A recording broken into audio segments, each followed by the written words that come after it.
Welcome to FCC Supporter Square, the show for fans, by fans, and about fans. Here are your hosts, Matt Warman, Boston Brazel, and Mark Suffin.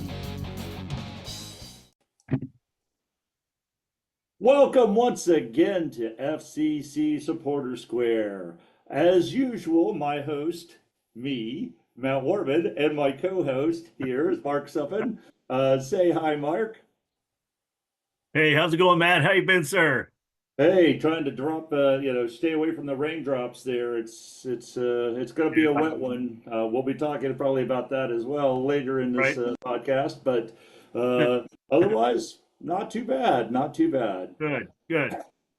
So, Saturday we had a rare 2025 road win, our first road win of the season.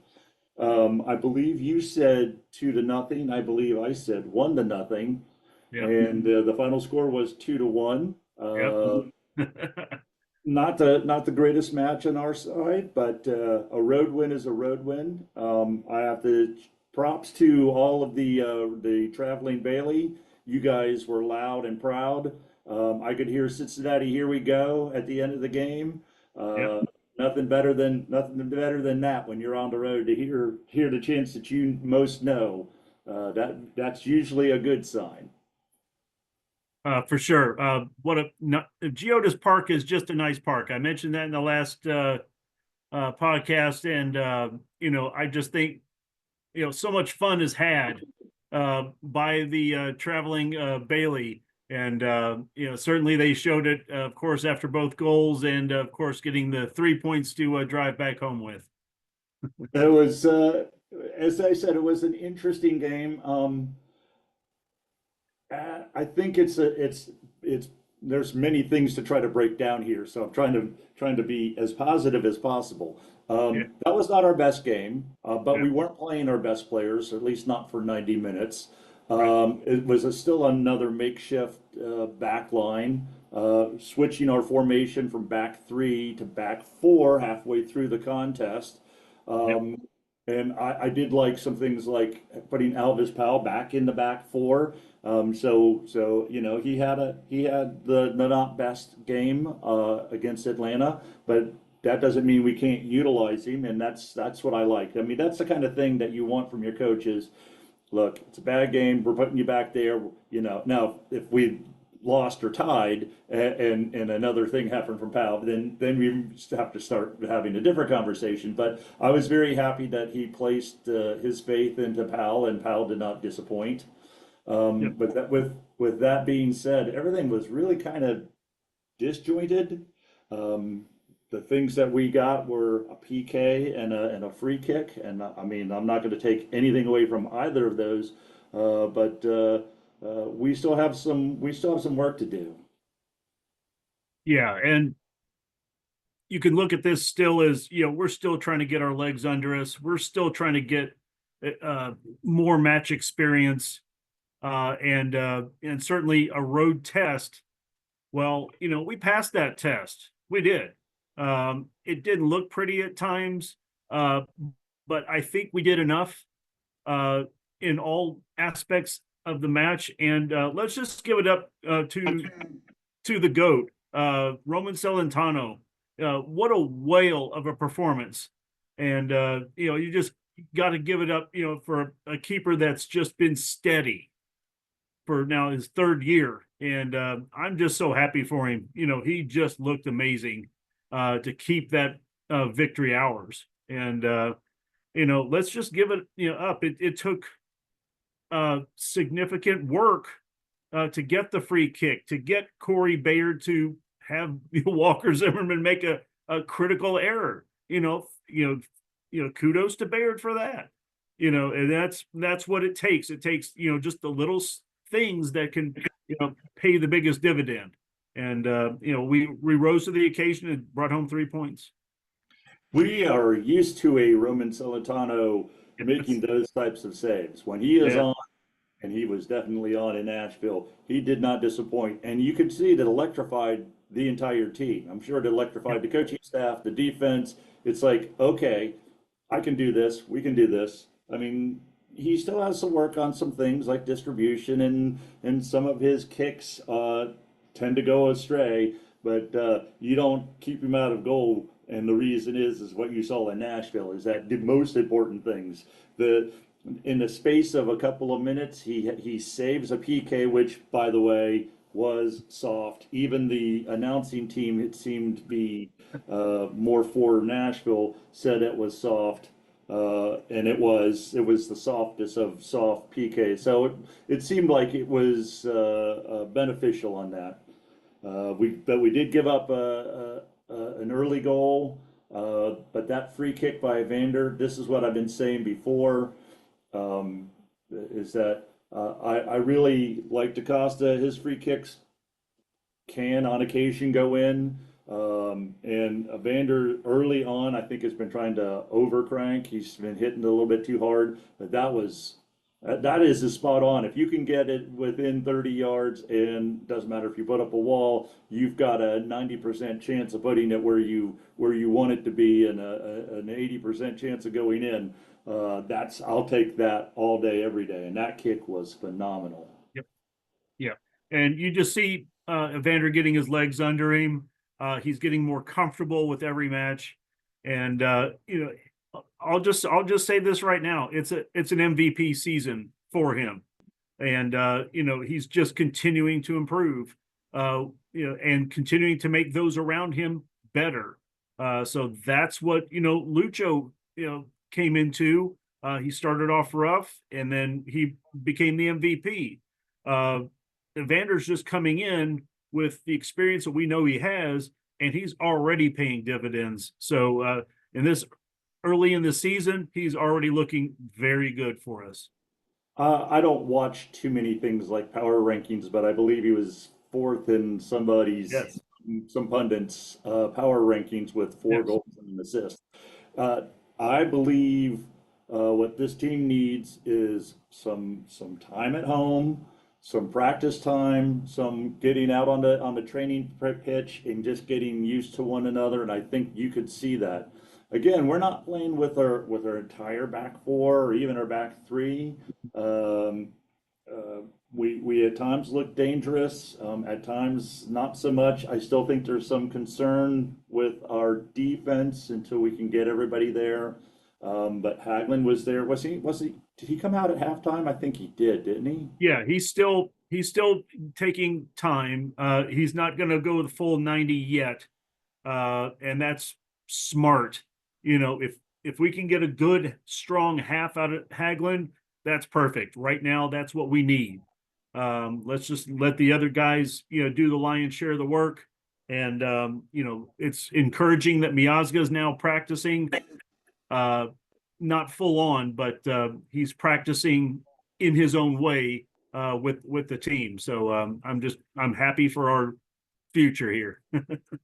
Yeah, and that's what we really need. Flores has put in another stellar shift. I think if you have the back line of Flores,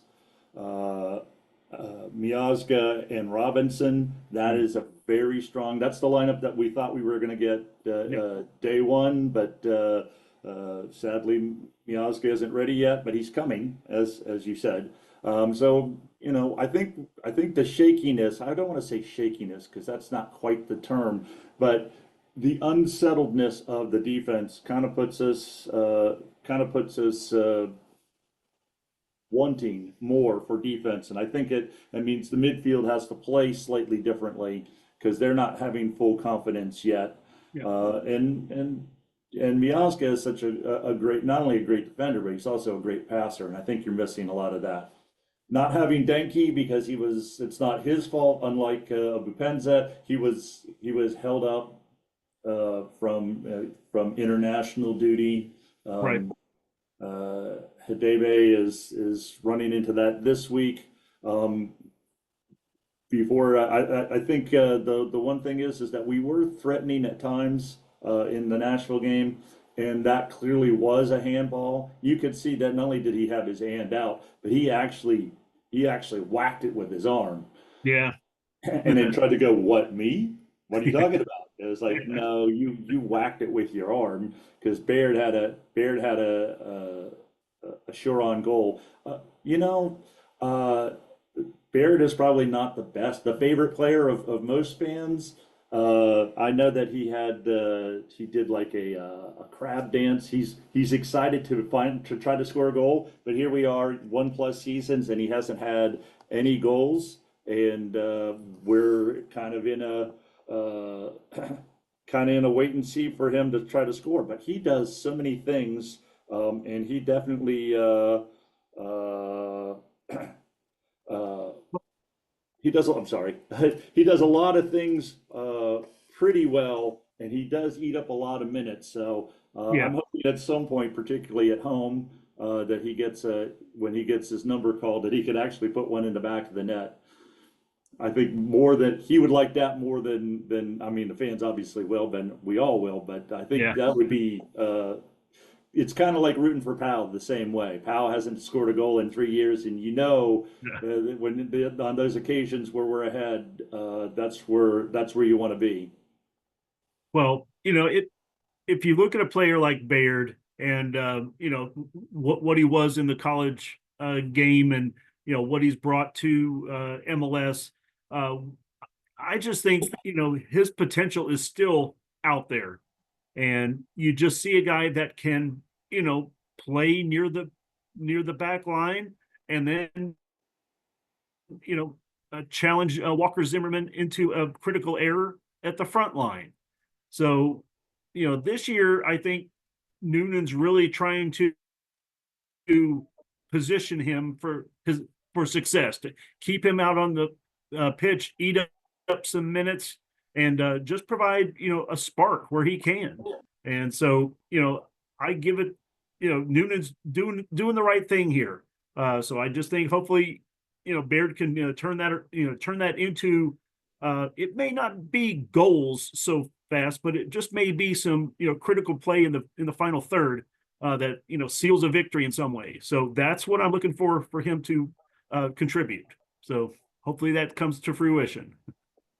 Yeah, he's not the wingback that Orishano was last year, Yeah. nor will he be. But if he's another attacking option, that's something that you want. You want to particularly if you're up a goal, we do not want to park the bus.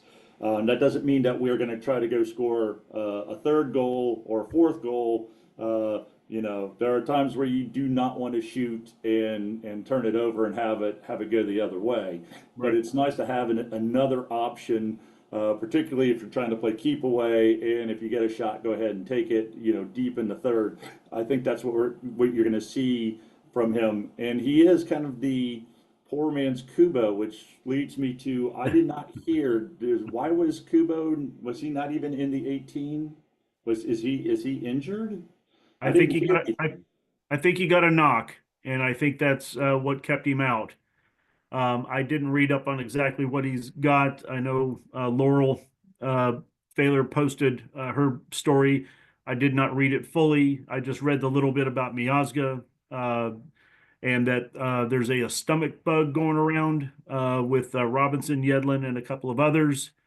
So they're trying to clear all that out. And just kudos for the players that had to fight through that down in Nashville and get a victory as well. So just just happy for this team where we're sitting right now. And sure, we could be top of the table, but we're only 3 points out. That's all. And So that's it. I mean, and it's this not bad right now. we went from like ninth or 10th to like fifth or sixth, and we're tied with three other teams because it's Yes. early in the season. We are playing a Revolution team that's towards the bottom of the table. They did beat the Red Bulls, I think, at home, but they've been outscored quite a bit. Well, Yeah. not quite a bit, but they've been outscored. Obviously, this was their first win. I think everything else was a loss up Yep. until that, or I think they had one draw. Yes. So Yeah. for 4 points, again, early in the season, and you don't want to under or overestimate your opponent. But given that Obi, I heard, is out, and as you were saying, with illness, Robinson, and that's kind of the bug no pun intended, the bug on this team is that we haven't had a chance to play with all of our starting 11, right? Denke did come in and play a bit. I think it's really been kind of detrimental to Denke.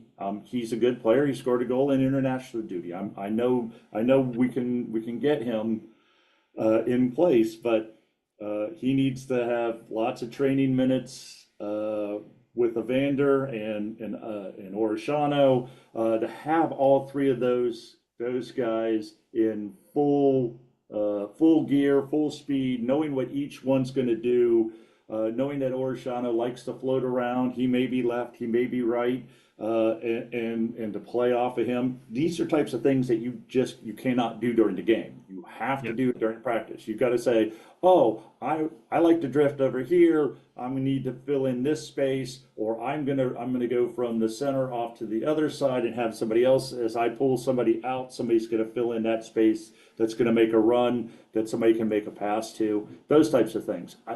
This team, I've been saying it forever, and I will still say it. This team will be very dangerous when we get all 11 players, but it's been frustrating for them, frustrating for us, frustrating for pretty much everybody. But the sign of a great team is that you don't play your best and you still end up with a result. Yeah. Getting real quick to the Revolution. Yeah. This is a team in search of their identity. They've scored a grand total of 3 goals so far. And I didn't think we've scored a lot of goals, but we've scored 9 already. So 3, that's including the first 3 matches, they did not score. And then they scored 1, and then they scored 2 against Red Bull. So, you could say they're looking up, but, they need to figure out, where their goals are coming from, because it's not coming, that quickly. We have a chance to just get a solid 3 points, and let's just get the job done here on Saturday. This is the time, that we need to assert, our experience that we have now, and just get this win. That's the task. And I think it's going to be by any means necessary. I would say on paper, and you never want to go by what's on paper because that's why we play the games. But we're playing at home. We haven't lost at home. We've lost points at home, but we've not lost at home. Yep. We should be expected to win, but there's going to be a lot of factors. One of the factors is that we don't know who's playing. Again, it's going to be a makeshift lineup again, because we don't know who's sick. Robinson may or may not play. Obi is definitely not playing. So Anunga, fortunately, we've got players who are getting minutes, and this is going to really give us great benefits in September and October when we do the playoff run. But for right now, what I said is we need to gel better. We need to gel more. We need to have all 11 out there for like 3 or 4 or 5 games and practices when we're just not getting that done. And this week is yet another week where the injury, or in this case, the illness bug, is biting us pretty hard. That being said, it's a rotated squad. The other piece here is the forecast is predicted to be heavy rain. This might be along the lines of the Philadelphia game, back right there behind you in Nippert. For those who, I think it was 2019, it was 2019 season. It was like 63 degrees, and then the storm came in, and the rain started blowing heavy and sideways, and the temperature dropped down into the 40s. And as a matter of fact, what I saw for Saturday night, I don't know when, the low temperature was supposed to be like 40. And the early next week, I like meteorology. Last night was kind of a crazy night. But they're talking about a high on Tuesday of like 47 and a low of 29. So there's a cold front coming through, and Saturday's like the last heavy rain day, I think. So it looks like as long as we don't get thunderstorms, because that could be a very long night, but heavy rain with dropping temperatures, it's going to be one of those kinds of nights, I think. So besides the helter skelter 11 that we put out there, makeshift 11, we're also going to have to deal with the elements. So I think that's gonna be a bigger factor than who's out there. Um, I think we're still going to be victorious, um, but I'm going to probably just go with a very conservative 1-0. I think if conditions were different and the lineup was different, I'd probably go further. But so where do you see this game going? Well, Matt, thank you for bringing up Philly 2019. I think I saw some remembrance videos on Facebook this past week from that match. So I was there. I was there with my now wife and my youngest son. What a slog fest! How awful that was. It was not good to be in t-shirt and shorts with a puny little poncho on. You were compromised quickly in that in that match. That was brutal.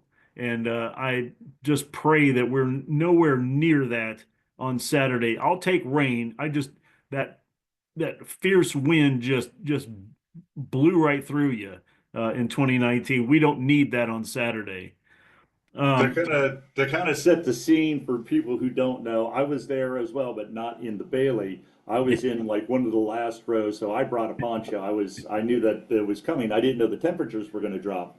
oh But no. what we'd always would do at Nippert at halftime is go. There was a hamburger place Yeah. behind the Bailey, so that's where most people went to get something to eat because there was always beer vendors and stuff. But it was Yeah. usually a place to use the restroom. If it was too hot or too cold, it was a place to warm up or cool down. It was a place to kind of hang out if you were in the Bailey. So this happened like shortly after that, finally the first 5 or 10 minutes. It wasn't Yeah. at game time. It was like after the game started. Yeah. And I believe they won 2-0. Really, the score doesn't matter. It was just the as it was in the mid 60s and kind of humid, kind of like it was literally yesterday.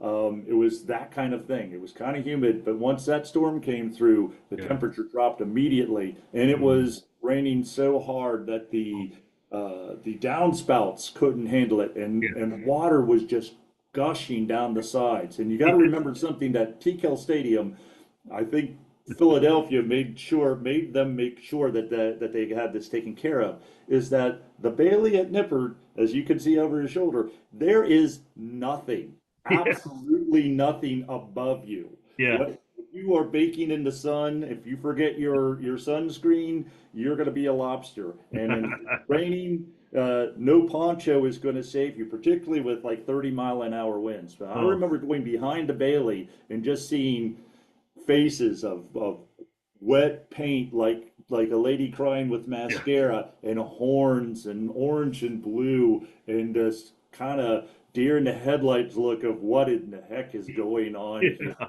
It was just the cold and miserable because, like you said, everybody was in shorts and in short sleeve shirts because it was a glorious day until the storm hit. Yeah.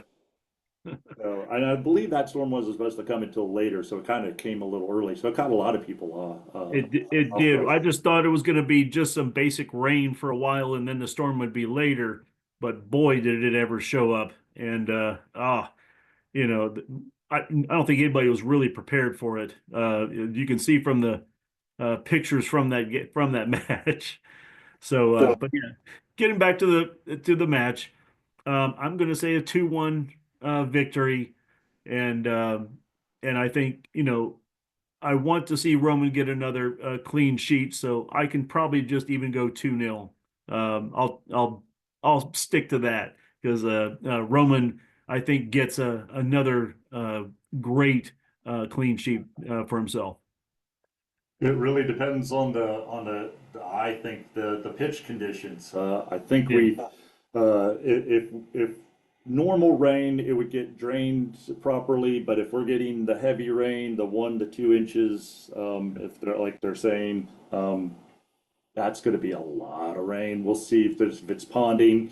But that being said, they're the only. So we have Caleb Porter, America's favorite coach, not coming to town trying to shush us. So remember that, fans out there in FCC land, making a tie look like he beat us by 4 goals really was No. something. Yeah. It still I guess it still hurts me. It still hurts me. Uh, uh, Particularly with Hell is Real, but that's a different thing. But they've got Campagna. When Miami decided to go full ancient Real Madrid, they had to get rid of Campagna, and he ended up at the Revolution. So he's kind of their point man. As you were Still saying, hurt. go ahead. He's still hurt. So Oh, is he? Okay. yeah.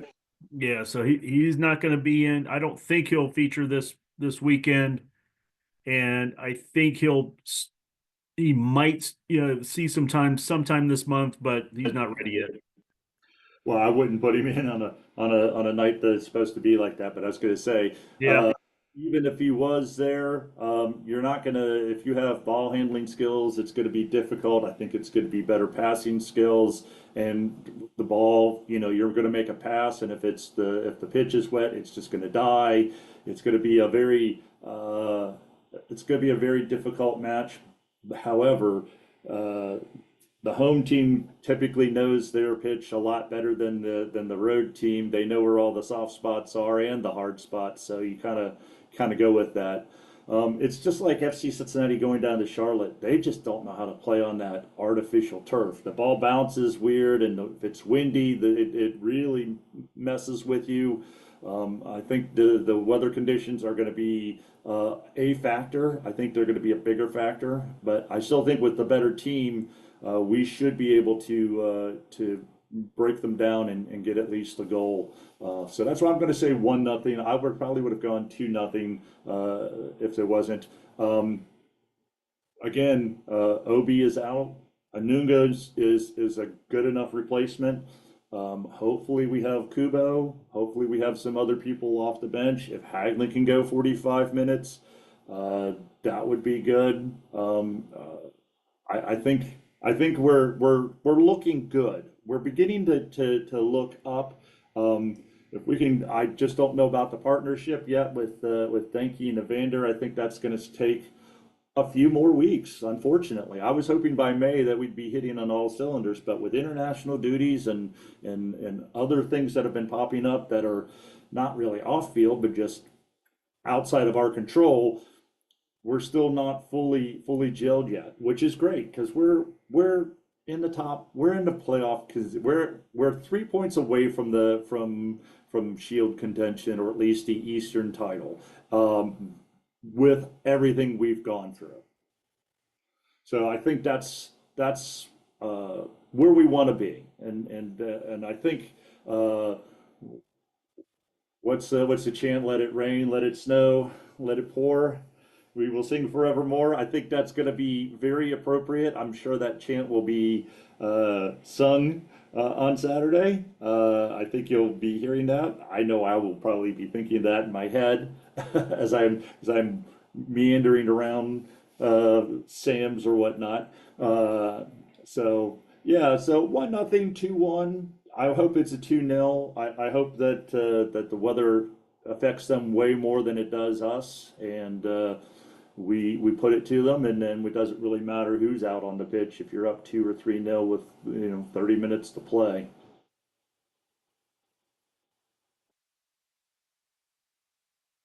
Oh, you lost your mic there for a second. sorry, that was Okay. my bad. Yeah, I'm just hoping that there's no injuries, and we can play strongly, even if there's water on the pitch. I have seen that this TQL pitch is very good in getting the water off. We're not going to see anything like the stupid baseball field in Louisville from back in these days. I So do remember that goal. Oh my goodness. I remember the one shot that Lou City shot that stopped about 2 feet from the goal and just died right there. Right in the puddle. Yeah, funniest thing ever. I will say, as during my playing days, and obviously it's not MLS or anything super professional, but I always loved playing. Maybe I'm a mutter, but I always loved playing in the rain and in a wet surface. You slide around more. I feel like you get less injured. Being able to kind of slide around more. I kind of liked sliding around more. I liked doing diving headers Oh uh, yeah.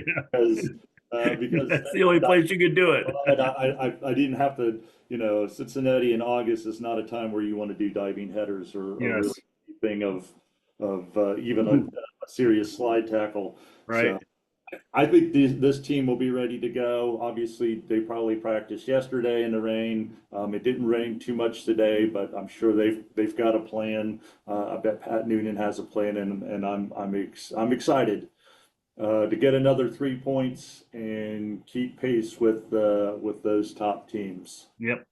Yep. Yeah, looking forward to this. It's going to be another awesome match. So let it rain, let it pour. I don't care. We'll sing forevermore, of course. And that's what we're going to do. So, any Amen. final thoughts before we head out? Well, Matt, I'm just happy to get with you one more time here on FCC Supporters Square. This has been a great ride. I love this. I love as fans we can talk about our experiences and what we think is gonna happen in the next match and talk about those old times too because those are just so valuable, especially in this decade year that we have right now. So. Always glad to be on with you and just enjoy this wonderful journey that we're on with with this crazy club we support. I don't think you could have said it any better. I always love your takes and all of that, and that's what we're here for. Eventually we'll get some fans back on. Oh yeah. We're not blocking it out. It's just been Yeah. uh, between life events and not having a lot of home games, and it really. Like April, we're not going to have too many home games. In June, Right. we're not going to have any home games. So it's Oh, kind of, I need to meet people in order for that, for yes. people to happen. So that's what we're trying to do, right? We're just fans having a good time, thinking about, at your favorite place or maybe your favorite bar, having a beverage, talking about your favorite team. That's what this podcast is all about. And I couldn't have a better partner. Sadly, Boston got pulled into work at the last minute. He was primed to join us. I know that he wants to. So it will happen. Yeah. What's right? Like I said, life gets in the way. So once life doesn't get in the way, he'll be on and giving his 2 cents as well. So well said, Mark. And thank you as always. Well, that's all the time that we have here on FCC Supporters Square. We can't wait to bring home 3 more points, and we'll see you next time. Thank you for joining FCC Supporters Square. The hosts are Matt Warman, Boston Brazel, and Mark Suffolk. The intro song is Quick on the Holster by the Stone Bunnies, and the ending song is Awesome Sauce, also by the Stone Bunnies. Thank you for listening. Please join us again.